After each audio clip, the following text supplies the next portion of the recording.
Hello and welcome to another episode of Subject Podcasts. This is episode 5. Episode 5. Episode Welcome, 5, Mike. everybody. I'm Chris. I've got my co-host Mike here, Hello. obviously, as always. Today we're going to talk about another very interesting thing that, Mike, you actually found. It's a place called Alnwick Gardens in Northumberland in the UK.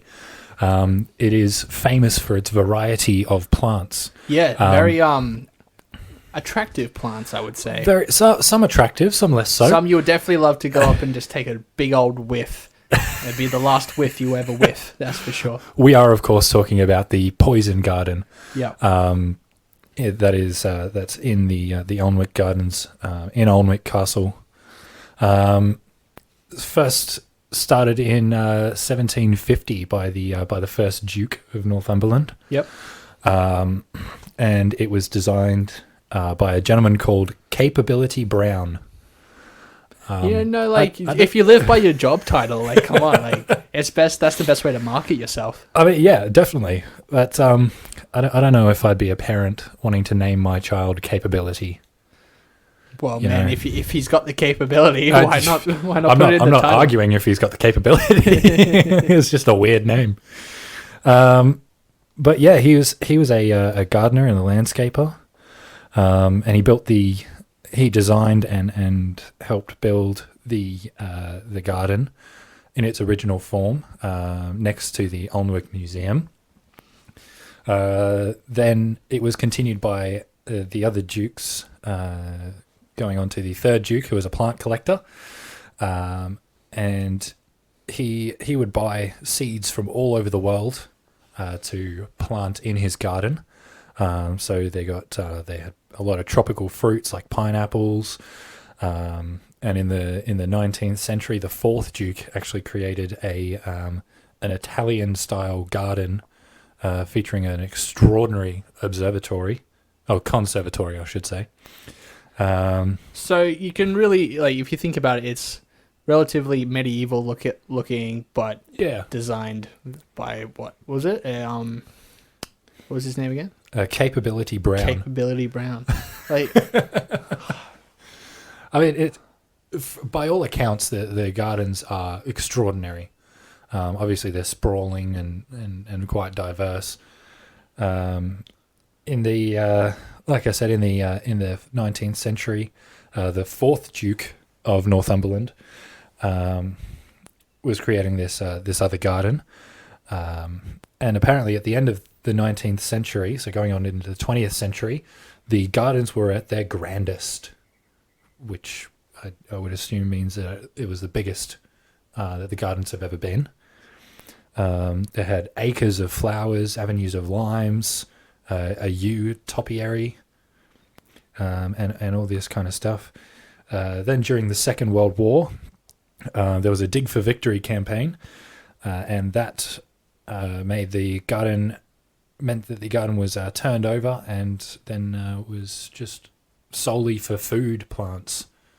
So like your lettuces, cabbages. yeah, the things that you can eat, essentially. The your food shit plants. you can eat. Your vegetables. You know what food plants are. Your green I'm boys sure. that grow out of the ground. That's most plants, I think. Yeah, pretty much. Like, it's hard to find a plant that isn't green as when it grows out of the ground. Yeah, that's true. But then in the late parts of the 20th century, there was austerity in the UK, which meant that by the 1950s, it was closed. So the garden was just closed for what seems like almost 40, 50 years, until This is where it gets good. This is where it gets interesting, because the now Duchess of Northumberland, who's Dame Jane Percy, in 1997, she employed the designers Jacques and Peter Wertz from Belgium to revamp the entire garden. Apparently, she has apparently spent about £42 million on revamping this garden. Well, I mean, if you got the money and you like gardening, I mean, she's a duchess. 42 mil doesn't seem much. Like, I'm pretty sure she would have had the money being a duchess. think of all the watermelons you could grow with 42 million. I don't know if solely watermelons would be what No, she just that's all you need. all you You got the land, you got the money, grow some damn watermelons. Which, let's be fair, are just big red cucumbers. Like dead set. Let's think about this. I mean, Let's think about this, guys. They're not red on the outside. No, they're red. They're red on the inside. Yeah, Yeah, but they look the same on the outside as cucumbers, except I mean, except I the could watermelon's point out just a bit more obese and a bit more full of water. Dead set. They taste the same. okay, whatever you say. One's a bit crunchy. I think they're both supposed to be crunchy. I don't know what kind of cucumbers you're eating. Cucumbers are crunchy. What are you talking about? Yeah, Yeah, watermelons aren't. watermelons are less crunchy. Well, They are still crunchy. I wouldn't say they're crunchy. I would say they are. I don't know, like a solid mush. I don't know. I don't know how to. I wouldn't say crunchy. There's no crunch. Maybe Well, let's crispy. let's turn this to the listeners. If you, we'll put up a poll. Do you think cucumbers are crunchy? Do you think watermelons are crunchy? Do you think? Are we both wrong? Are neither crunchy? I'm right. Cucumbers are just small watermelons. It's true. Anyway, all right. So let's get on to why this garden is Yes. so famous for it being the poison garden, essentially. So, like, there are over 100 varieties of poisonous plants in this garden Yes. from all over the world. The Duchess seems to just... Like, I've got a few quotes here from... She seems crazy. Like, I really like her. I don't know her personally, but I mean, she's a duchess. I'm liking I feel it. like a lot of dukes and duchesses are somewhat crazy. Okay, so I've got a quote here that I want to read out. So she says that the line between kill and cure is what I'm interested in. The story of how plants can cure, I find pretty boring. Really, much better to know how the plant kills. And you know what? I can relate to that. All we hear about, this creates penicillin, ooh, and like now it's like, nah, this creates like sores on your ass, and this is gonna make you like bleed out of your elbows. That's just Taco Bell, mate. Mate, nah, no, that's. I mean, we should probably say it was opened to the public in 2005. Yeah. This garden. Obviously, it's got a lot of deadly stuff like hemlock. You got your deadly nightshade, Ricinus communis, which is a form of ricin. There's a lot of stuff. So, one of the Duchess's favorite plants is called Angel's Trumpet, and reading about this plant is pretty interesting. So it's a type of like deadly nightshade. Grows in the wild South America. Apparently, it's an amazing aphrodisiac before it kills you. Yeah, right. Apparently, That gives a new meaning to Die Hard. oh, yeah. Well, then the sequel, Die Harder. That's just the improved name of that plant. That's the more concentrated one. So apparently, Victorian ladies would often keep a flower from the plant in their card tables, and what they would do is they would add small amounts of the pollen into their tea to incite like an LSD kind of trip. So they're tripping on Angel's Trumpet, and so apparently it's an amazing way to die because it's quite pain free. And it's a great killer. It's usually incredible if it's an aphrodisiac at the same time. So you kind of tripping bowls hard on, and then you die. You just gotta hope you finish before you die. That's what I'm saying. You know what I mean? You don't want to waste your time here. No, exactly. If it lasts longer than 4 hours, call the doctor. Yeah, dude, I mean, if you're still dying after 4 hours, I mean, I don't know. I don't know if the doctor's gonna help you after 4 hours. Another thing that's pretty interesting about this poison garden, it's the Duchess has included a drug education program. Yeah. So there's actually cannabis, coca, and opium poppies in this garden. So it's not just really, really, really poisonous plants. It's also some drugs as well. Which I mean, that sounds like a really good time to me. Oh yeah, I mean, well, like, was it the Duchess was saying that she So I've got a quote from the Duchess here, another one, and she says that I wondered why so many gardens around the world focused on healing power of plants rather than the ability to kill. I felt that most children I knew would be more interested in hearing on how a plant killed somebody, or just killed, not so much people, but I mean, Yeah, animals yeah, can yeah. die from these poisons too. Oh yeah, well, that's the whole goal. It's the animals and not the people. Yeah. So hearing how how the plant killed, how long it would take you to die, and if you ate it, and how gruesome and painful the death might be. So she's in it for the kids. You know what I mean? She wants the kids to know how badly you're gonna die from this, Here, or here, how little badly Timmy. you can kill somebody with this. Here, Timmy, I'm going to teach you how to make a poison salad. Look, Timmy, if you dry this out, put it in the tea, she won't know. There's no taste, and she'll die within a couple of hours. If you start hearing noises, you know it's working. I don't know what kind of noises you would. I don't know, man. If they're going, if she suddenly stands up and goes to the bedroom, you know you've done you've done it right. Pardon me. But so the gardener, the head gardener, his name's Jones.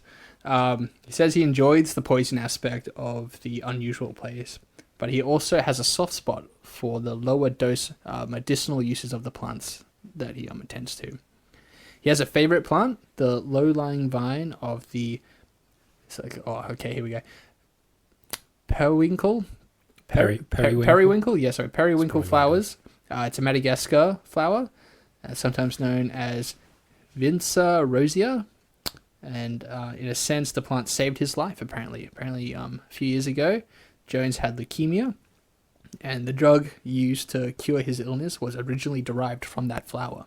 So he makes sure to look after that one a bit more. He says he gives a little bit extra plant food and all that. So, yeah, I mean, that's interesting. That is really interesting. I was trying to come up with a joke about how he probably loves that plant a bit too much, but I'll probably better not. He seems like a really nice guy, so I won't pay. Well, him. I mean, the dude's got access to a lot of poisons here. I would Yeah. start talking shit. I also think he's probably one of the deadliest people on earth at the moment. So let's not talk shit about him, shall we? But so apparently this garden draws crowds of around 800,000 tourists a year.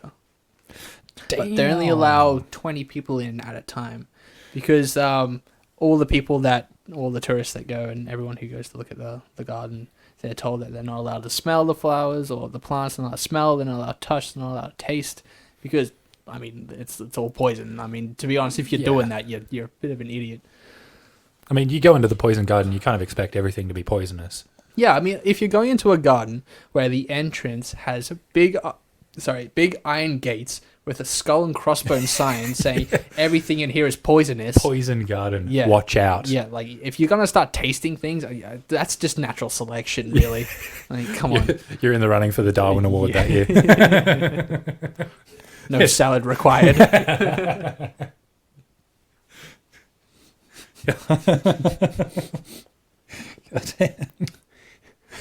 This is. I mean, the whole the gardens are quite a sprawling facility. I mean, it's just the there's a treehouse complex there, which has a cafe in it, and that's 6,000 square feet. So it's a pretty big treehouse. That's a pretty big treehouse. And I mean, I don't know what the cafe serves. I hope it's no plants from the Everything's garden. plant based there. It's all vegan. Oh no! Once you go, you don't come back. What do you think fertilizes the garden? The people. We've got a very unique fertilizer program here. Oh yeah, we just use animal blood and bone. Yeah, it's, Genuine blood and bone. it's all organic, it's all fresh. Nothing older than 6 months here. Yeah. Yeah, we keep high maintenance here. But apparently, so I was reading that in the past summer, 7 people reportedly fainted from inhaling toxic fumes while walking through the garden. People think we're being over dramatic when we talk about this is what they're saying, that they were being over dramatic by telling people not to smell the flowers, but yeah, apparently people weren't listening, and now toxic inhalations and people are fainting. I mean, that sounds like one of the more deadly farts in the world. If you faint from it, From the smell of it. from the smell of it, it's pretty potent. I'd feel like the fart would be worse if it's powerful enough to make you faint. If you think about it, Can you imagine the smell? imagine the fecal matter coming out of that. Like that's a thick smog of feces, That's a thick brown cloud. and you know your sense of smell is connected to your sense of taste. So that's true. when you smell it, you taste it.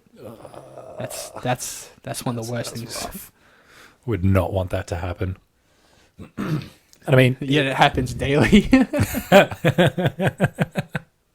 speak for yourself, mate. Fair enough. You don't know what I do. No, I don't. I don't want to know. No, you don't.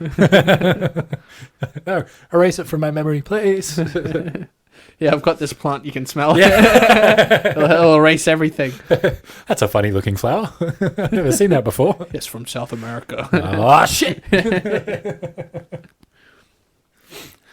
But I think this Duchess sounds kind of amazing, really. She sounds very eccentric. And I mean, that's. Well, she was saying that, from what I read, she said that having all these plants, like especially all these like cannabis plants and all that, is a way to teach the kids about drugs and poisons without them knowing, that they're learning about it. Yeah, it'd be a fun activity for like a school excursion. And you go into these amazing gardens, have a look through the museum, and lap up the history of the place, and then you can go to the poison garden and then lap up the history of that shit as well.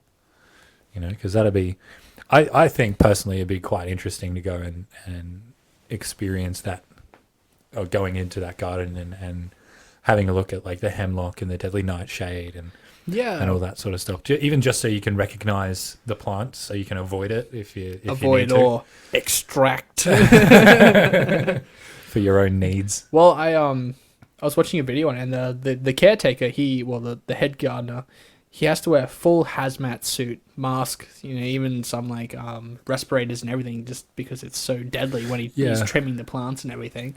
I want to know, where do they dispose of all of this? Do they just burn it? Like, does it go? I haven't heard anything about that. Like, all the trimmings, that's got to be a dense amount of trimmings that they get, and like where does all that go? For sure. I don't know if they would burn it, because Maybe they surely bury it. They could bury it, but then that probably would facilitate the growth of more of those plants. And if they burn it, then it'd be the fumes would be potentially deadly as well. Maybe they compost it. Maybe it's the most deadly compost in the world.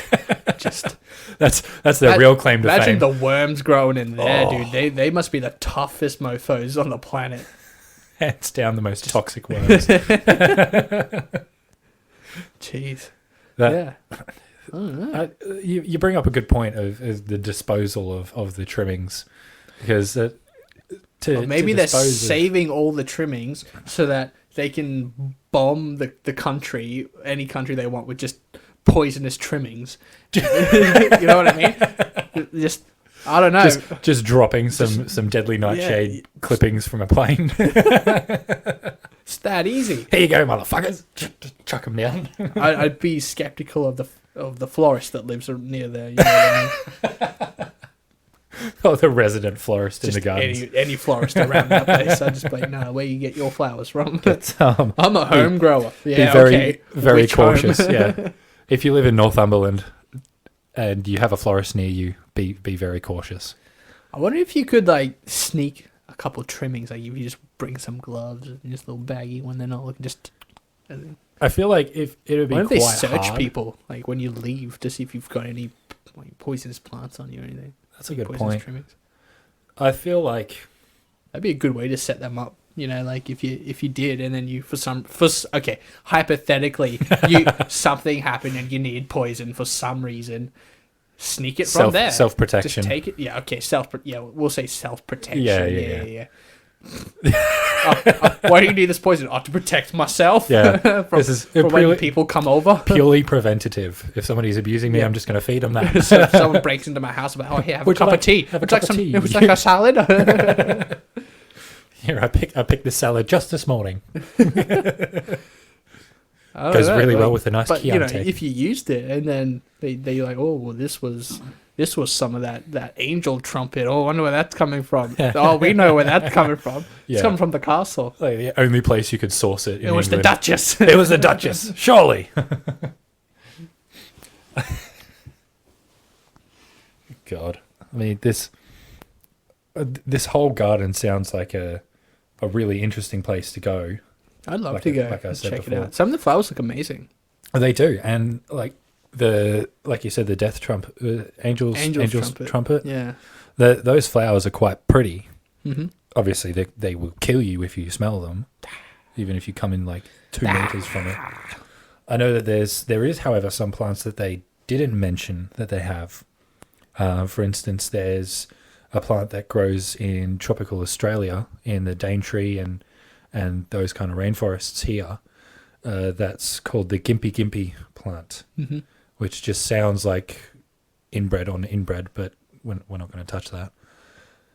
But apparently, if you the whole plant is covered with these tiny little almost hair follicles, Mm-hmm. and if you touch it, even if you brush against it with your skin, it'll cause irritation for days. Yeah. And apparently it's very, very painful. But I didn't hear about that. So about that being in the garden. So maybe it's a very selective collection that the Duchess has accrued. Well, here we have a stinging myrtle. It's the leaves. So they kind of look like maple tree leaves, but they all have these very fine hairs, like spikes on them. And if you touch it, your skin will burn for hours. And like basically, like there's near on the sunny coast, there in Kenilworth, there's this walk. And they have all these signs around because they have all these stinging myrtle trees around this boardwalk, and the leaves are all over the boardwalk. It's And they're okay. like, "Don't touch the leaves." And I'm like, "Dude, I can't go anywhere without touching leaves." I'm going to walk on these Yeah, I'm motherfuckers. walking on them. Like, you're lucky you got shoes. You can't go barefoot there.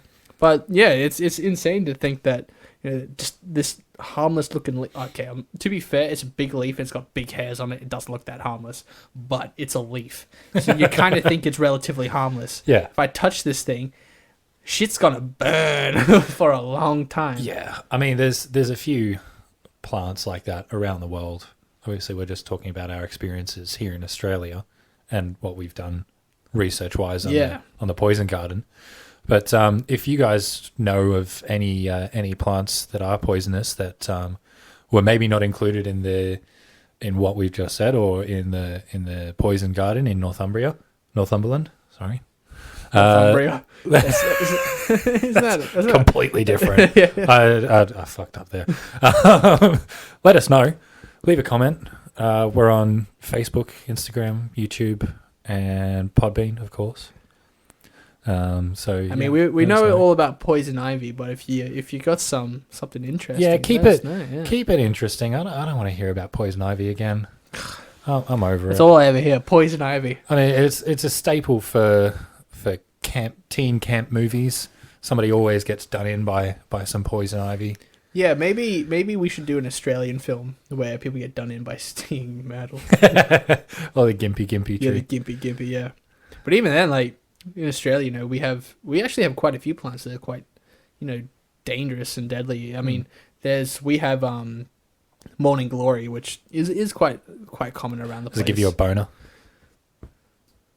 Well, apparently, if you can extract the seeds, you can actually create your own LSD from it. So, not so much a boner, but A mind boner. it's a mind burner. which may come with a boner. I don't know. Um, Depends on who you're with, I guess. depends on who you're with when you're eating those seeds. But there's one plant that you can basically say to an Australian, and they'll pretty much react the same way. It's lantana. Oh, You just mention lantana to an Australian, and they go, "Fucking lantana! We've- I hate lantana." I know we've got a huge lantana plant in our back garden at my house. So that's Lantana is basically like a dense foliage of vines with huge thorns on them. It's very some painful. of the worst shit you can go through, honestly, and it's everywhere in the wild. I don't think it's indigenous either. I think it was brought in from somewhere. I don't know. I don't know because I don't have the facts. I know, however, that it's a pain in the ass. It's a parasitic tree, so it just latches onto whatever tree is growing around it at the time, and just strangles the thing until it's dead, and then feeds off of that plant or that tree. So Yeah. Apparently, there are over 150 species of lantana. well, there you go. There's West Indian lantana trailing. Yeah, so I don't know. I like the one that we have may be indigenous, but jeez, I didn't realize there was so many different varieties. Well, it seems Maybe everyone's really had their experience with lantana. yeah. Jeez. I mean, 150 species makes it sound like it's Fuck that. Global. That's what I. One species was enough. 150. imagine one fucking plant. Here we go. Lantana covers 5 million hectares throughout most coastal and hinterland areas of Australia, from North Queensland to southern New South Wales, and including the Northern Territory, Western Australia. Lantana could also spread to Victoria. Oh, so it's not. Fuck Victoria. They don't have it. Are you serious? What about South Australia? They don't have it either. Yeah. Well, no one really thinks about South Australia too often. Not much happens there. I mean, you're not wrong, but I mean, if you're from South Australia, I'm sorry, but no, you're not. name one thing that happened there. Oh no, well, okay. I'm pretty sure the new Mortal Kombat film actually shot there, so I guess there's something. Well, there you go. You're going against your own fucking point there. We'll see how it turns out, won't we? We'll see how it turns out. If it's anything like the what is it, the 90s Mortal Kombat movie? The best Mortal Kombat movie. Dope. That's some good shit. I love that film. It's got a lot of this one's got a lot of hype to live up to. That's for hasn't sure. aged well, I don't think. I don't know what you're talking about, man. It's one of the best C-rate movies I've ever seen in my life. I think you're rating it a bit too high. Nah, the there with C. animatronics in that, whoa. The CGI, whoa. You can almost definitely tell it's done in front of a green screen. Man, when Luke Cage, when he punches that dude in the dick, best thing I've ever seen in my life. So good. Jeez. But actually, talking about Lantana, there was for film buffs, there's a great film called Lantana. It's basically about a guy that kills this girl and disposes of the body in a big bush of lantana. But it's really good. It's definitely worth checking out if anyone's interested in that kind of thing. Decent drama, kind of crime story. It's pretty good. Sounds interesting. Something that I will probably not watch. if I'm honest. I had to do it in uni. I had to watch it in uni. Oh. But it was all right. It's got some decent actors in there. I mean, Australia luckily has actually pushed out quite a lot of decent actors. You know, some of the most popular. I mean, the Hemsworths. Yeah, three of them? Three of them, yeah. Christ. Well, I mean, you've got Hugh Jackman. You've got Jeffrey Rush. You know, Jeffrey Rush is fucking amazing. Oh yeah, He's like the Australian Colin Firth, I guess. Maybe less suave than Colin Firth, I think. less Mr. Darcy. Yeah, more Barbosa than Mr. Darcy. Well, maybe more like Ian McKellen. Maybe he's like Yeah, the probably Australian more Ian McKellen. McKellen. Yeah, Maybe, plays a good villain. or maybe he's the Australian Bill Nye. No, he's the Australian Bill Nye. I would say that. He doesn't have that weird thing with his hands, though. What? What do you mean? Bill Nye He's has got a that. weird hand thing. Bill Nye does. He's got, I think it's Viking hand or Nordic hand or something like that. I know one of my old bosses had that when I was working at a motorcycle dealership.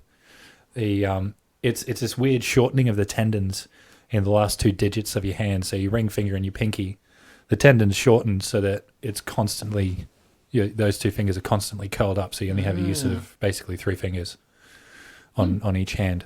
Never noticed that. So if you go through and rewatch Underworld or Love Actually. Love Actually, and look at Bill Nighy's hands, they're more often than not they look like he's just holding up three fingers. See, when I think Bill Nye, like I've seen, like, I mean, We're not he's in talking the so many science guy. No, either, by not way. the science guy. Bill No. Nighy.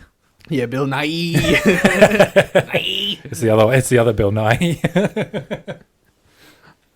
I feel like Bill Nye could do a better job than Bill Nye, though. I would rather watch Bill Nye be science guy than Bill Nye the science guy. You know what I mean? I mean, yeah, that's fair enough.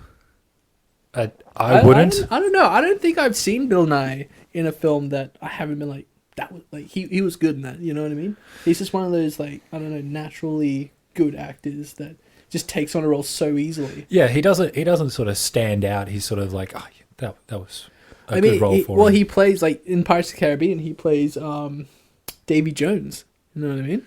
Yeah, but that's you great. You can't see his hands, obviously, because most of Davy one Jones is a claw. one is a claw, the other one's tentacles. No, but okay. Well, if we're talking about the hands in Love Actually, when he's singing the song, I'm pretty sure he has his hands open most of the time. Maybe more CGI. I feel it in my toes. I feel it in my three fingers. 'Cause I've got short tendons. Oh, goodness. Well, I think that just about wraps up for I think today. that's what we've got for this one. Thanks for listening, everybody. Subscribe on YouTube and Podbean. Yeah, Podbean. If you haven't already. YouTube, Facebook. Find us on Facebook. Like everything. Like everything. Just take the time now that you're here, having a nice. You're like, that was a good episode. Cool. Now I'm gonna go in. I'm just gonna like everything. Follow everything. Do. I mean, I don't. do all the I don't things. think. I'm not trying to tell you guys what to do, But do it. but like, just like, you know what I mean. If you're in the mood, just start. Bop, bop, bop, bop, bop. Just hit that like button. Smash that like button. Smash Destroy the the subscribe button. Destroy your keyboard. And yeah, new episodes every Thursday. Yes. So keep an eye out. Every single Thursday. Every Thursday from here until we get bored of doing this. I reckon until 2050. 2050, you think we're going to be going for 30 years? 30 years. mark my words right now. 30 years. Mike and Chris, 30 years. 30 million 30 years. years. We might stop in 5 and then come back in 30 just to be like, yeah, we did it. 30 We years. did it, 30 years. Woo! All right, well, God, thank we you guys suck for at coming. outros. We'll get better. We'll get better at this.